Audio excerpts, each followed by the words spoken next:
the metaphors from Latin America. I happen to be from Latin America. I should preface by saying that one of them is the labyrinth, and of course I happen to be in a city which is a very apt representation of the labyrinth. In coming to this conference, we got stranded, strayed, and almost mauled by the traffic. But we're lucky to be here, and I have prepared some notes. But you see, the part of what I've been speaking about today relates precisely to the lack of memory, the use of amnesia as a poetic and philosophical metaphor in the creation of artworks. So I have my notes. We'll get rid of, and we'll deal pretty much without a net. The basic premise that I present grows from my own experience.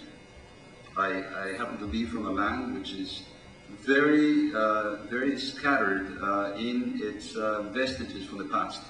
Unlike Boston, which has a tradition and a history you can trace back to the European continent, where I come from, which is the Amazon region, is literally an area which is beset and is constantly, periodically, literally destroyed and razed by floods and by forces of nature which are absolutely devastating. This is difficult to imagine for Americans, in which we will have pretty much things under control here. Not for us there, and we are pretty much victims of the elements. One of the things, the town in which I grew up in, is by the shores of one of the tributaries of the Amazon. It's lost in the middle of nowhere. There are no roads going into it, even right now. When I grew up, the local Indian population had pretty much forgotten its heritage, its rituals, its past, its myths and whatnot. And I ended up growing with a feeling of a lack of a sense of history. So before, I was 11 years old before I went to school, because of the isolation. So, you know, Borges, I'm sure you're all familiar with. Borges? Well, Borges, whom I translated into English, used to say in his blank way, marvelous things, as you know. And one of the things he used to say was that he can remember a time in which he didn't have a book in front of them as a child, and he can remember a past which was not literary. In my case, because of the isolation of this town, because of the elements, and because of the fact that even newspapers arrive either late or never, they have literally arrived with the years and decades of you know, like after the Second World War, we didn't know it had finished until several months later. So the town that I'm describing, to some of you may sound familiar from the 100 Years of Solitude. I remember one scene distinctly, and this will illustrate what I'm trying to say. As a child, a flood came suddenly, and the water grew in a matter of 36 hours, over a yard and a half. It cracked all the tombs in the town cemetery. And scattered the skulls and skeletons, mixing them. You know, and so that the feuding families in the town, which is usual in Amazonian towns, for there to be feuds going on constantly, got into even greater hostilities, because they were trying to place which head goes with what skeleton. You know, so this sense of total disruption of a sense of chronology is a constant in this area. So I grew up as a writer, and I mean as a young fellow without knowing how to read or write until 11, as I said. When I began writing, and I began writing poetry, I sought to give my that void, the lacuna in human history, or in the history of the consciences of my countrymen, a past. And so in order to create a past, I invented a memory. See, the whole idea of created memory or invented memory is one of the principles that I present.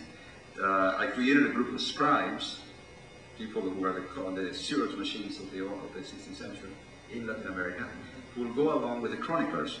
Now, the chroniclers were the memory of the group. Now they dictated whatever event happened in the area. The chroniclers will actually dictate them to the scribes.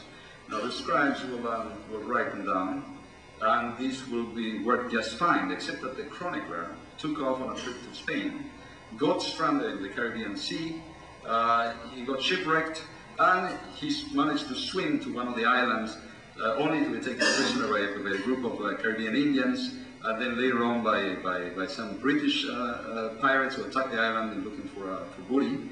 And they took him as a guide for many years. In the meantime, the scribes were left to their own devices.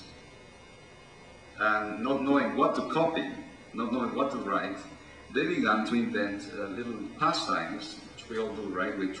We're a certain number of years, so we try to fill in those years with something which we call fun, games, diversion, work, or whatnot. What they did was they used the two languages they knew quite well, which was Latin and Spanish, and some of the Indian languages which they began to pick, and they began to develop a whole series of little games, linguistic games. Of course, there's a metaphor implied in all of this, that in the 19th and 20th century is exactly what happened, right? The chronicler left, so to speak, the collective objective memory left, and we were left pretty much to our own devices. So each person was then free to create with whatever means they wanted to create. So one person, in painting for example, which is one of the premises I'm representing at the 1369 Club tonight, in painting, one person picks up color, and he calls it abstraction. And this is a style of painting in itself. Another person picks up the intuitive impulse in painting, which is the subconscious, and he calls it surrealism. Another person picks up the line, and he calls it geometricism. Another person picks up just the physical representation of the world, and so forth.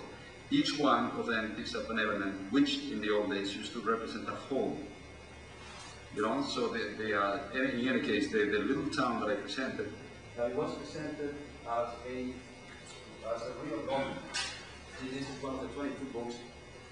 This is one of the 22 books that I plan to produce. It's written in calligraphy, 16th century hand. It's too bad that we can't show you this, but afterwards you can look at it. Using parts of speech, these men wrote poems with verbs alone, with pronouns, with adjectives alone, with they experimented with a whole kind of array of possibilities of language, both visual and semantic.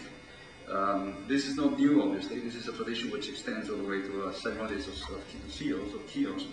And here's one, for example, it's called Letter to Amnesia. You see, in order to cover that void, that anguish which one really feels in the Amazon. I don't know how many of you have seen the film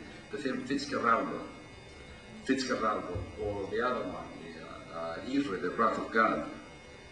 These movies really give you the sense, because this man is obsessive enough to be able to capture this, give you the sense of what it is to really be within such a suffocating environment. Everything is invasive, everything attacks you. You sit in a chair and you're literally you're soaked with sweat. You finally end up in an existential pose, looking at the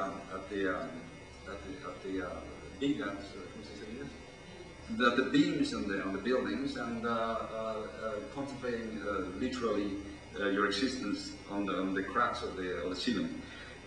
There's such a sense of ennui, such a sense of a stillness of time, in which time has really come to a stop.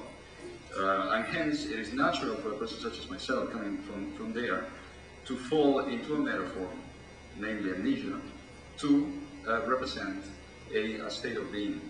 Now, poetry, to me, always is constantly readdressing the same issues. You know, we don't really seem to change.